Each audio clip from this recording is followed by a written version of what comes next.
जय हिंद। भारत माता के वीर सपूतों, आगामी सेना के जवानों, स्वागत करते हैं आपका हमारे अपने YouTube चैनल आर्मी तैयारी पर।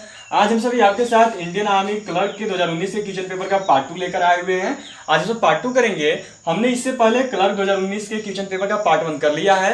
पार्ट 1 में हम सभी ने, जैसा आप सभी का सिलेबस है, जीके के 5 क्वेश्चन, जनरल साइंस के 5 क्वेश्चन, मैथ के 10 क्वेश्चन और आपके 5 हो गए कंप्यूटर के 5 क्वेश्चन, मतलब टोटल 25 क्वेश्चन हमने पार्ट 1 में आपके सिलेबस के अनुसार कंप्लीट कर लिया है। और आज का जो हमारा है वो पार्ट 2 है। आज हम सभी इंग्लिश के 25 क्वेश्चन करेंगे। तो यदि आप सब अभी भी पार्ट 1 नहीं देख पाए हो तो आपको हमारे आई बटन पर उसका लिंक मिल चुका होगा पार्ट 1 का, और उसके बाद आपको डिस्क्रिप्शन बॉक्स में भी क्लर्क के पार्ट 1 के क्लर्क के 2019 क्वेश्चन पेपर का पार्ट 1 मिल जाएगा।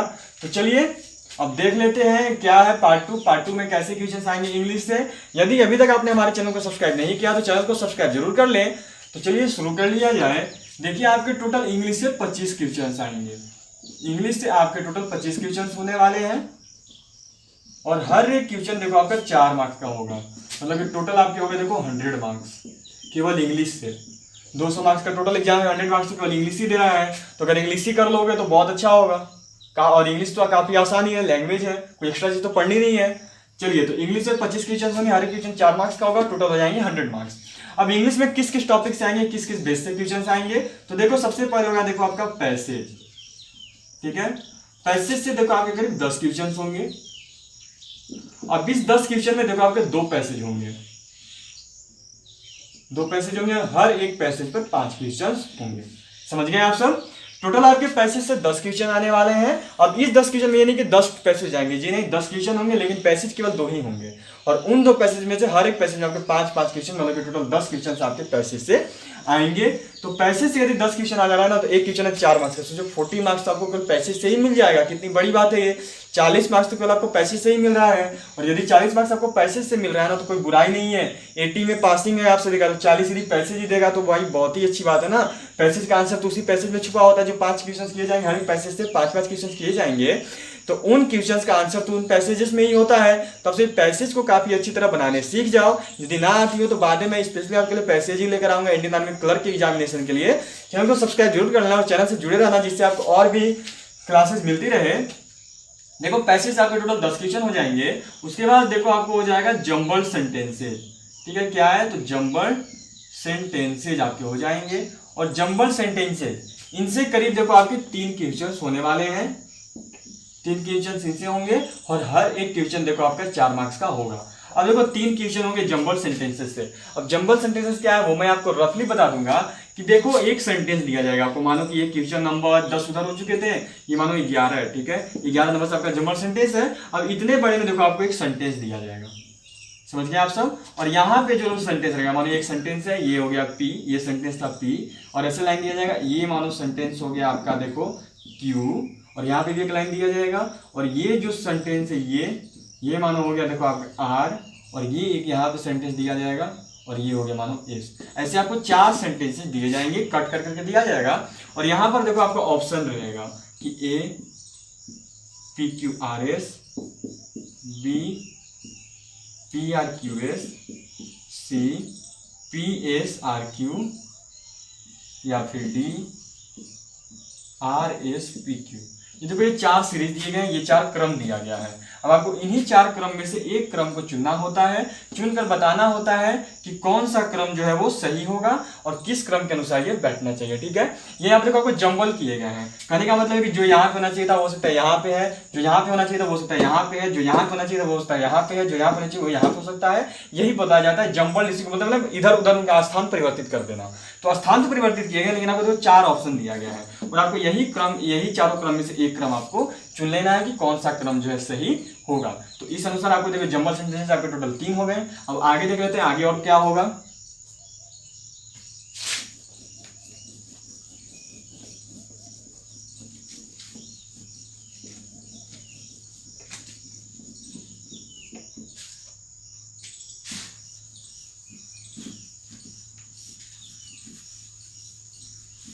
चलो, जब जंबल सेंटेंस आप देखो अपने 3 क्वेश्चंस कर लोगे ना, तो फिर देखो आपके क्वेश्चंस आएंगे स्पॉटिंग एरर्स से।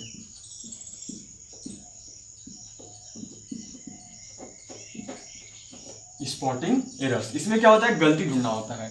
एक सीरीज दिया जाएगा और उस सीरीज में आपको गलती ढूंढना है कि गलत क्या है अब देखो स्पॉटिंग एरर्स, ठीक है, स्पॉटिंग एरर्स से करीब दोस्तों आपके 3 से 4 क्वेश्चंस होने वाले हैं, ठीक है। स्पॉटिंग एरर्स आपके करीब 3 से 4 क्वेश्चंस होने वाले हैं। अब स्पॉटिंग एरर्स क्या होते हैं, देखो यहाँ पे क्वेश्चन दिया जाएगा, उसी तरीके से एक सेंटेंस यहाँ पे, एक लाइन यहाँ पे, एक लाइन यहाँ पर, एक लाइन यहाँ पे, एक सेंटेंस होगा, एक सेंटेंस होगा, इसको बोलेगा पी, इसको बोलेगा क्यू, इसको बोलेगा आर, इसको बोलेगा सी, या फिर ये नहीं, इसको बोल देगा ए बी सी और डी।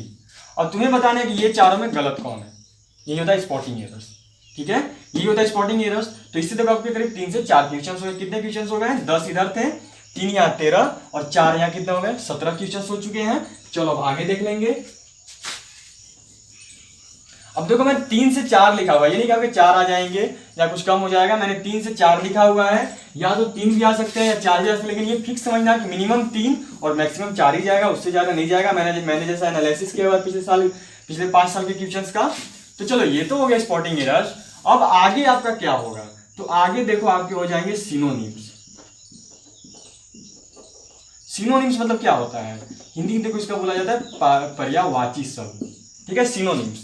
सिनोनिम्स को हिंदी में क्या बोलते हैं, तो पर्यायवाची शब्द। जैसे बोला जाएगा कि ही इज डाइंग, मर रहा है, ही इज फ्लाइंग, उड़ रहा है, ठीक है, या फिर कोई मुहावरा दे दिया जाएगा, उसको आपका पर्यायवाची बताना है, ठीक है। जैसे पहाड़ का पर्यायवाची बताना है, क्या होगा, वहां पे आपको ऑप्शन रहेंगे, लेकिन इंग्लिश में ऑप्शन होगा, ठीक है। माउंटेन बोला जाएगा, माउंटेन का इंग्लिश में दिया जाएगा, ठीक है। तो उसी तरह मतलब आपको इंग्लिश में सिनोनिम दिए जाएंगे, ये नहीं कि हिंदी में जैसे पढ़ते थे ना बचपन में, हिंदी में जो सभी व्याकरण में पर्यायवाची शब्द लिखते थे, पर्यायवाची पढ़ते थे, है वही चीज, बस बात है कि केवल ये इंग्लिश में आपको देना है। तो आपको सिनोनिम्स याद करने होंगे, हम लोग जो सिनोनिम्स के सीरीज लेकर आएंगे, सिनोनिम्स के क्लासेस लेकर आएंगे, उसे जरूर अटेंड कर लेना, क्योंकि उससे सारे जो सिनोनिम्स है वो प्रीवियस ईयरली ही होंगे। जिस बेस से प्रीवियस ईयर में क्वेश्चंस किए गए पुराने 5 से 10 सालों में, उन्हीं क्वेश्चंस को लेकर आए हुए होंगे, उन्हीं वर्ड्स को हम सिनोनिम्स वर्ड्स को, उन्हीं पर्यायवाची शब्दों को आपके लेकर आए हुए होंगे, और उन्हें आपको कंप्लीट करवाया जाएगा। तो पूरी क्लास को अटेंड जरूर करना। तो चलो देखो सिनोनिम से आपके टोटल 2 क्वेश्चन हो जाएंगे, ठीक है। अब देखो एक हो जाएगा आपका एंटोनिम्स। एंटोनिम से क्या होगा, एंटोनिम्स का मतलब क्या होता है, तो एंटोनिम्स का मतलब होता है देखो विलोम मतलब उल्टा। आप सब बच्चों में पढ़ चुके हैं, विलोम शब्द लिखने का बोला जाता था, पर हिंदी मीडियम से होंगे तो याद होगा, विलोम शब्द लिखने को बोला जाता था। तो वही चीज है, बस बात है कि इंग्लिश में होगा।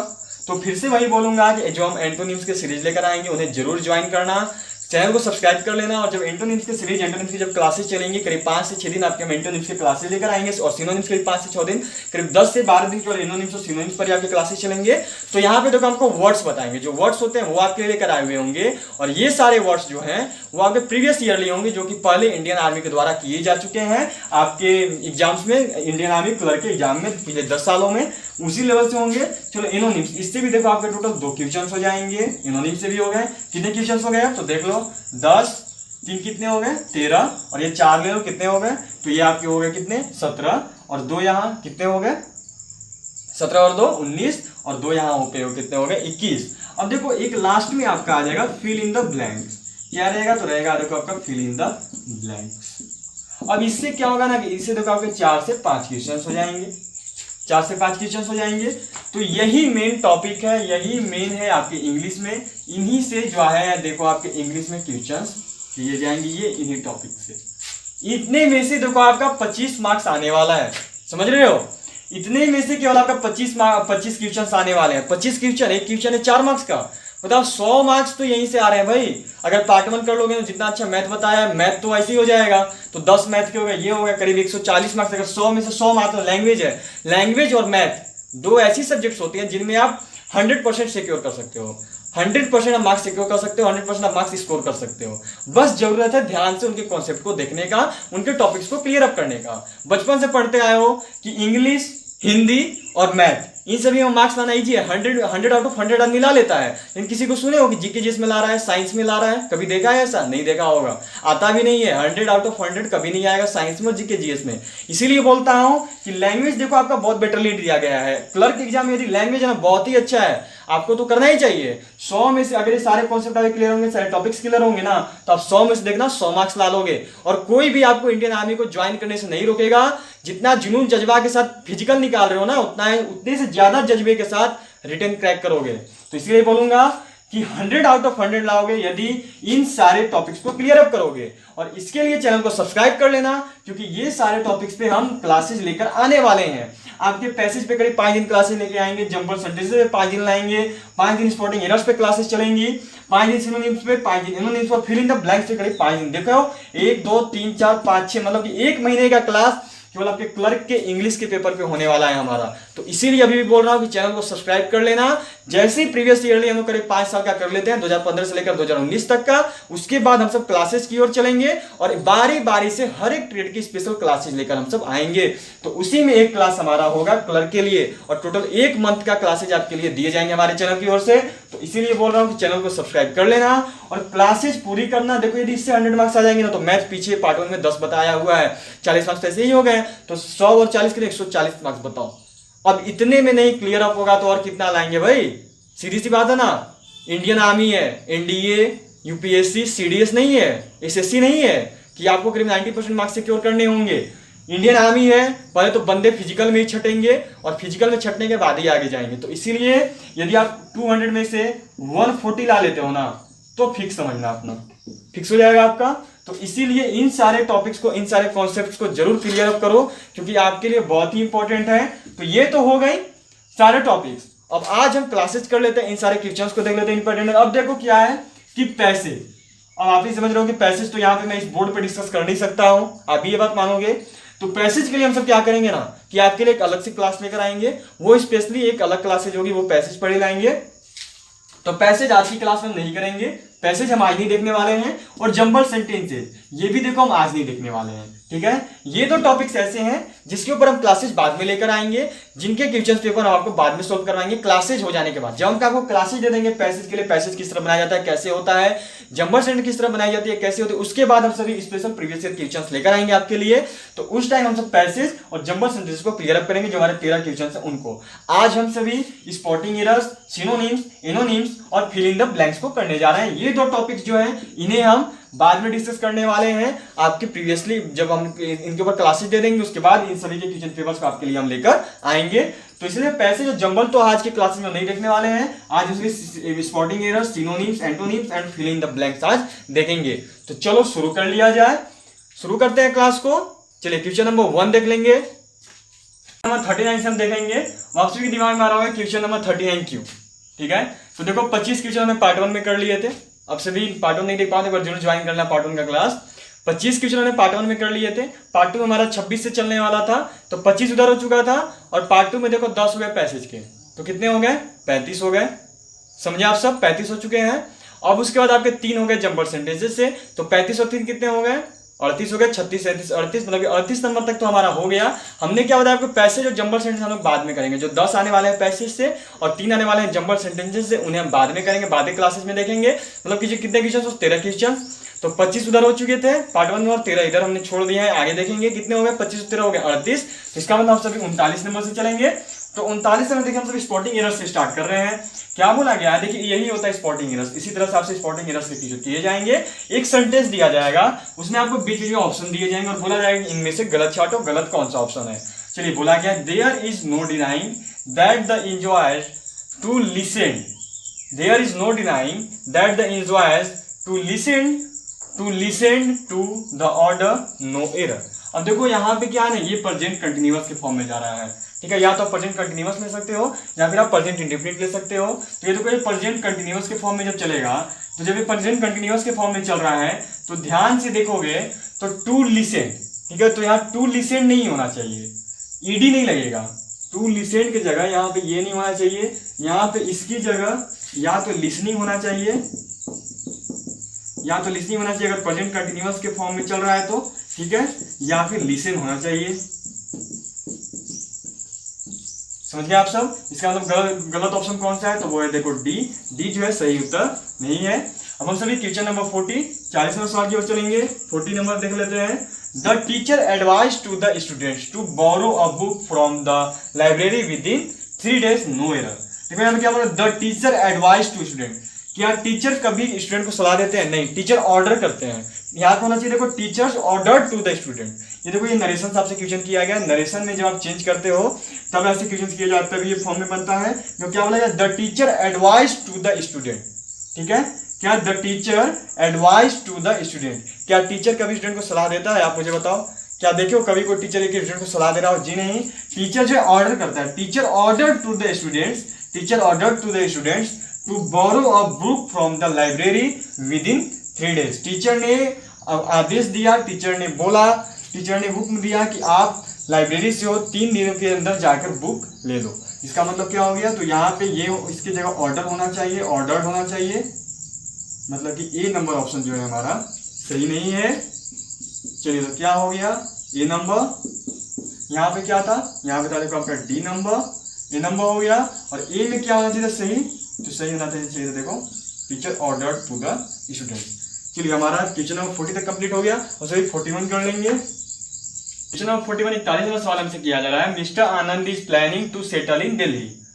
क्या बोल रहा है? बोल रहा है कि मिस्टर आनंद जो है वो प्लानिंग कर रहे हैं दिल्ली में सेटल होने के लिए, दिल्ली में बसने के लिए। As soon as he will retire in August, जल्द से जल्द जैसे ही वो रिटायर होंगे अगस्त में। अब देखो यहाँ पे क्या गलत है वो मैं आपको बताता हूँ। देखो गलत है यहाँ पे डी नंबर, ठीक है। गलत क्या है? डी नंबर है। कैसे है? देखो विल नहीं लगना चाहिए, ये यहाँ पे विल नहीं होना चाहिए। क्यों नहीं होना चाहिए? पहला बात कि देखो यहाँ पर कंडीशन लग गया एज सुन एज, मतलब जल्द से जल्द। यहाँ पे क्या लगा? कंडीशन लग चुका है। देख लो क्या बोल रहा है? एज सुन एज मतलब जल्द से जल्द, तो ये तो एक कंडीशन हो गया। तो जब कंडीशन होता है ना तब फ्यूचर में हम नहीं चल सकते, प्रेजेंट में आना पड़ेगा, ठीक है। यहाँ पे देखो इसके इस सेंटेंस के पहले, इस वर्ड के पहले, इस वाक्य के पहले क्या है? ये एज सुन एज लिखा गया है। और एज सुन एज क्या है? तो ये देखो ये कंडीशन है, ये कंडीशन, ये शर्त रखा जा रहा है, ये कंडीशन है कि एज सुन एज, जैसे ही वो जल्द से जल्द, एज सुन है जल्द से जल्द, तो देखो कंडीशन हो गया। और जब भी किसी वाक्य के पहले, किसी लाइन के पहले यदि कंडीशन लगा हुआ हो तो वहां पर देखो हम फ्यूचर में नहीं चलते। विल किसका? विल फ्यूचर का है। हम सभी फ्यूचर में नहीं चल सकते, हमें देखो हमें प्रेजेंट में आना होगा। और जब प्रेजेंट में आना होगा तो यहाँ पे तो विल होना ही नहीं चाहिए, विल तो होना ही नहीं चाहिए। यहाँ पर ही रिटायर, विल तो बिल्कुल ही नहीं होना चाहिए। तो पहला बात कैसे गलत हो गया? अगर एक और फॉर्म से देखोगे तो यहाँ देखो mister Anand is planning to settle in Delhi. ये देखो ये आपका पहला तो इज लगाया यहाँ पे, फिर इज प्लानिंग, मतलब ये क्या? ये प्रेजेंट कंटिन्यूअस में चल रहा था, ठीक है। ऐसे देख सकते हो ये प्रेजेंट कंटिन्यूअस जब पूरा सेंटेंस चल रहा था तो यहाँ पे बीच में फ्यूचर कहाँ से आ गया? सीधी सी बात है, यदि प्रेजेंट कंटिन्यूअस पूरा सेंटेंस था तो ये फ्यूचर बीच में कहाँ से आ गया? ये तो एक पॉइंट यहाँ पे निकला इसका, और एक पॉइंट और निकला यदि कंडीशन लगा हुआ होता है तो हम फ्यूचर में हम प्रेजेंट में चलते हैं। इसका मतलब गलत क्या है? हमारा डी ऑप्शन गलत है। हमारा आंसर क्या हो जाएगा? तो हमारा आंसर हो गया देखो डी नंबर। चलिए हम सभी क्वेश्चन नंबर 42 स्टार्ट करेंगे। 42 नंबर सवाल, 42 नंबर सवाल हमसे किया जा रहा है, राइट दो सिनोनिम्स ऑफ एबंडेंट, ठीक है। हमसे सिनोनिम्स पूछा गया है एबंडेंट का। और देखो एबंडेंट क्या है? तो ये इसका सिनोनिम्स मतलब क्या हो गया? पर्यायवाची। हमें पर्यायवाची बताना है किसका? तो एबंडेंट का हमें पर्यायवाची शब्द बताना है। ऑप्शन देखो A plenty, B less, C limited या फिर डी फाइनाइट। तो देखो एबंडेंट का मतलब क्या होता है वो समझ लो। तो देखो एबंडेंट का मतलब होता है, एबंडेंट का मतलब होता है आपका बहुत ज्यादा। इसका मतलब क्या होता है? तो इसका मतलब होता है बहुत ज्यादा। अब देखेंगे कि इन चारों में से किसका मतलब होता है बहुत ज्यादा। लिमिटेड का मतलब आप जानते हो क्या होता है? सीमित, एक सीमा में लिमिट है। फाइनाइट इसका मतलब हो गया देखो अनंत, और इसका मतलब हो गया कम। तो फिर साफ है कि ज्यादा किस में होगा? बहुत ज्यादा, तो होगा प्लेंटी। इसका मतलब हो गया बहुत ज्यादा। सही उत्तर हमारा क्या है? ए। तो आंसर क्या हो गया? ए। और ए क्या है हमारा? तो ए है देखो प्लेंटी। चलिए हम सिर्फ क्वेश्चन नंबर 43 43वां सवाल कर लेंगे। 43 नंबर सवाल दिया गया है, choose the antonyms of agree. हमसे एग्री सहमत होने का एंटोनिम्स मतलब विलोम शब्द। एंटोनिम्स में क्या है? विलोम शब्द, उल्टा शब्द पूछा गया। अब देखो आपको जो भी यहाँ पे शब्द बताया जा रहा है ना, जो भी आपको बताया जा रहा है उसे नोट जरूर करना कॉपी में, ठीक है। उसे नोट करते चलो, नोट कॉपी में लिखते चलो, क्योंकि ये काफी इंपॉर्टेंट है आपके लिए। देखो क्या दिया गया? Choose the antonyms of agree. हमें विलोम शब्द बताना है किसका? एग्री का, सहमत का। A display, B produce, C word one या फिर डी डिसएग्री। तो आप सभी बहुत अच्छी तरीके जान रहे हो इसका उत्तर क्या होगा? तो डी डिसएग्री। एक बंदा एग्री है, एक बंदा डिसएग्री है, तो आंसर क्या हो गया? पर्यायवाची हो गया ना, डिसएग्री। चलिए हम से भी क्वेश्चन नंबर 44 44 नंबर सवाल कर लेंगे। 44 44 नंबर सवाल किया जा रहा है, राइट द एंटोनिम ऑफ ओवरस्टर्निंग। हमें ओवरस्टर्निंग का एंटोनिम्स बताना है। देखो ओवरस्टर्निंग का मतलब क्या होता है? तो ओवरस्टर्निंग का मतलब होता है परेशान, ठीक है। जो हर वक्त परेशान होता है, जो हर वक्त परेशानी में जीता है, जो भर परेशान रहता है वो होता है over stirring. A number option देखो enthusiastic, B number excited, C number calm, या फिर डी नंबर चीयरफुल। तो इसका सही उत्तर होगा परेशान का काम, जो शांत है। ठीक है, क्या होगा उत्तर? काम। काम का मतलब क्या होता है? शांत, जो बिल्कुल परेशान ना हो, जो शांत भावना का व्यक्ति हो, जो आराम से रहता है, वो काम हो गया। चलिए तो सही उत्तर क्या हो गया? ओवर स्टर्निंग का तो काम हो गया। चलिए हम सभी क्वेश्चन नंबर 45 45 में सवाल कर लेंगे। यहाँ पे हमें एक इंस्ट्रक्शन दिया गया है question number 45 to question number 47, fill in the blanks using correct article. हमें ये फिल इन द ब्लैंक्स भरना है यूजिंग करेक्ट आर्टिकल। सही आर्टिकल का चूज करें। क्या है? क्वेश्चन नंबर 45 टू 47, मतलब कि क्वेश्चन नंबर 45 नंबर सवाल से लेकर 47 नंबर सवाल तक आपको फिल इन द ब्लैंक्स को भरना है करेक्ट आर्टिकल को चूज करके। क्वेश्चन नंबर 45 दिया गया है, देखिए आई ऑफ्टेन सफर फ्रॉम बैक आचे। मतलब क्या हो गया? बैक आचे मतलब क्या होता है? तो पीठ का दर्द होता है। ठीक है, I often suffer from backache. Backache का मतलब क्या होता है? देखो ऐसे बैकाचे लग रहा है क्या? बैकाचे है पढ़ने, नहीं बैकाचे नहीं, बैकेज से बोला जाता है। I often suffer from baggage. चलिए क्या है? चूज करना है, क्या होगा? तो देखो क्या, पहले पुट करके देखते हैं। I often suffer from the backache backache. A number, B number क्या है? I often suffer from a baggage.